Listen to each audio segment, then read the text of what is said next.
Welcome to the kitchen. Let's forget about all those complicated recipes for a little while. We're going to go back to the very heart of what it means to cook, and we're going to start with the humble egg. It's an ingredient with just incredible versatility and potential. In its simple, perfect form, it holds all the secrets to heat and time and transformation. And believe me, mastering this is the first true step on your path to becoming a really great cook. So, I want you to think of me as your guide, okay? This is your personal lesson. Together, we're going to build your confidence right from the ground up, and we'll do it by starting with this one truly essential ingredient. The techniques you're about to master today, well, they're foundational. They're going to serve you in countless meals for years and years to come. Everything from a simple breakfast to a really complex sauce. So, why don't you take a nice deep breath and let's begin. All right, so here's our plan for today. We are going to master 6 fundamental methods, and each one teaches a completely different lesson about heat and time and technique. We'll start nice and simple with boiling, then we'll move on to the finesse of poaching, we'll master the frying pan, and we'll finish up with the gentle heat of the oven. You could say these are the 6 pillars of egg cookery. All right, first up, the soft-boiled egg. Let's begin with our very first technique. Now, I know this method might seem almost too simple, but trust me, it's a true test of precision. See, there's absolutely nothing to hide behind here. No fancy sauce, no complex ingredients. It is purely 100% about mastering that delicate dance between time and temperature to get a perfect result. So what exactly are we aiming for here? What does perfection look like? Well, the perfect soft-boiled egg. It has a tender, fully set white that holds its shape beautifully, and it's protecting this rich, molten liquid gold yolk on the inside. Imagine tapping the top and peeling it away. The white is firm enough to be its own little cup, and that yolk is just a perfect, warm sauce just waiting for a piece of toast to dip into it. It's a textural marvel, really, and getting it just right is so satisfying. Okay, let's walk through this process together step by step. First things first, get your water to a full rolling boil. And I mean a real boil, not just a gentle simmer. See, those vigorous bubbles mean the water temperature is consistent and it'll bounce back really quickly after you add the cooler egg. Now, here's a classic chef's trick for you. Add a little pinch of salt. Why? Well, it helps the egg white protein set, or coagulate, much faster. So if a tiny hairline crack happens to appear on the shell, that salt in the water will help seal it up almost instantly. It stops the white from leaking out into all those messy streams. Next, you have to be gentle. Use a slotted spoon and lower the egg in carefully. If you just drop it in, even from a little height, it can easily crack on the bottom of the pan. And as soon as it's in the water, start your timer. Now listen closely, because the single most important thing here is the time, that 4 to 6 minute window. That is where the magic happens. If you pull it out at 4 minutes, you're going to get a very liquid, barely set yolk, absolutely perfect for dipping. If you push it to 5 minutes, you get what I like to call a jammy yolk. It's a bit thicker, almost like a confit. And by 6 minutes, the edges of the yolk will start to set, but you'll still have a soft, creamy center. Now, the exact time really depends on the size of your egg, and of course, your personal preference. So I really want you to experiment within this range and find your perfect soft boil. Okay, so we've mastered cooking the egg inside its shell. Now, let's take the shell away. Our next technique, the poached egg, introduces a whole new level of elegance. This one is all about delicacy and finesse. This is where you really, truly learn how to handle an egg with care. Unlike that energetic rolling boil we used before, poaching is a much gentler art.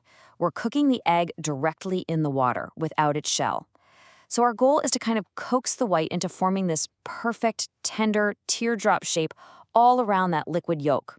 What we don't want are those ragged, wispy edges. We're looking for a smooth, beautiful oval. It just feels special, doesn't it? It's the absolute star of classic dishes like Eggs Benedict. So, what's the secret weapon for getting that perfect poach? I know so many people struggle with this. They get those wispy, messy whites that just separate and float all over the water.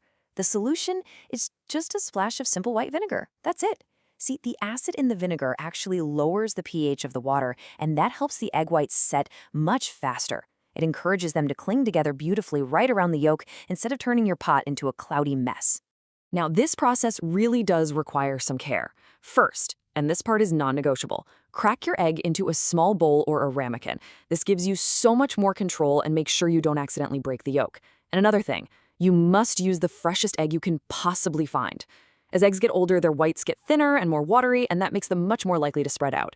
Okay, so once you've got your fresh egg in a bowl, you create a little whirlpool of vortex in your simmering water. Just give it a good stir. That spinning motion is going to help wrap the loosest parts of the egg white around itself while it cooks, and that's how you get that perfect shape.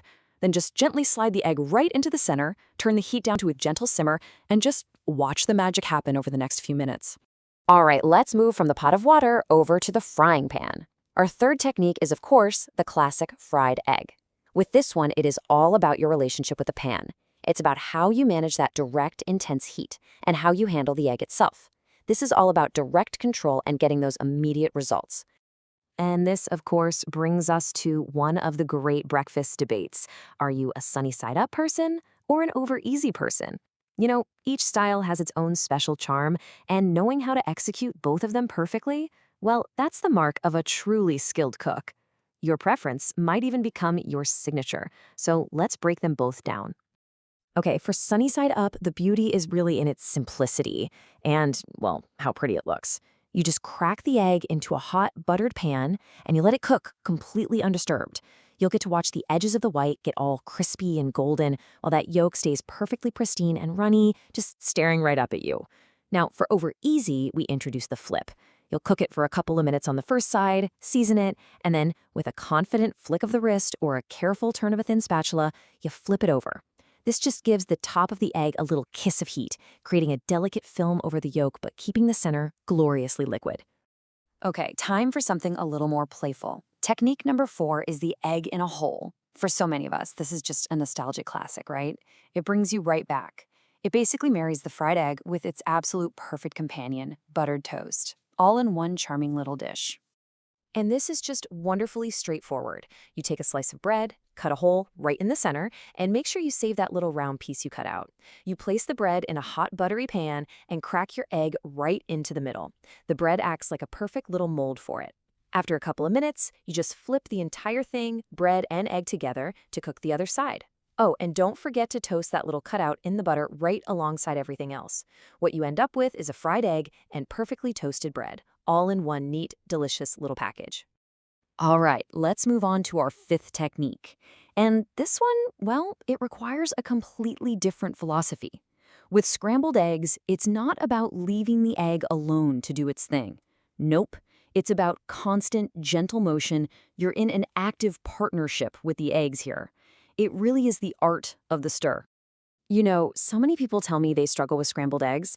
They end up with something dry and tough and rubbery. Does that sound familiar? Well, it almost always comes down to 2 simple things: way too much heat and just not enough attention. But I promise you, the key to avoiding that sad fate and getting those beautiful, creamy, soft curds, it's all in the technique. Okay, so here's how we do it. First, whisk your eggs really well.